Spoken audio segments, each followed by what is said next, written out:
Hey there, Brandon here. In this video, I'm going to show you how to set up user profiles. So if you go to the left side and hit setup, up here hit config, and then user profiles already selected there. You can actually set up 10 different users on this console. So we have the first 3 already filled up. So let's say we want to set up a 4th user. You can select that user. You can actually create it as active. Right now it sets to inactive as gray. We can set that to green. Now it changes to active, which now allows us to edit. We can change the name if we want that to say user 4 or whatever you want that to be. Apply it. We can then add a password if we want this to be password protected, or maybe we want this to be a generic profile locked down without the ability to change anything so that anyone can get in and at least run the soundboard in a generic scene.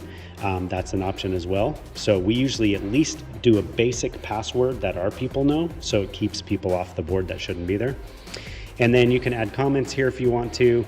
And then the other thing you can do is you can apply a auto load of a scene. So maybe you have a specific baseline that you want everyone to use. Right here is where you can assign that baseline. Now, words of caution. If you get in the habit of assigning baselines, one thing that will happen is when you shut down the console, and if you forgot to save a baseline for a show or Sunday service or whatever you're doing, when it auto loads a baseline, it's gonna override whatever you had going there. So auto baselines can be good for specific user accounts that you're trying to keep on a consistent basis and nothing change.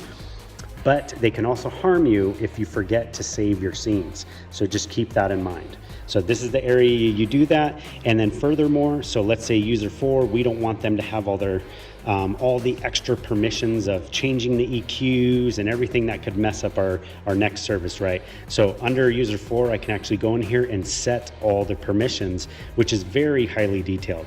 So everything from your initial setup to routing, whether they can patch, whether they can change parametric EQ, graphic EQ, whether they can mess with the effects. There's so many different things in here, mute groups. So you can actually individually take their access away for certain things by clicking on that check mark and turning it into a red X.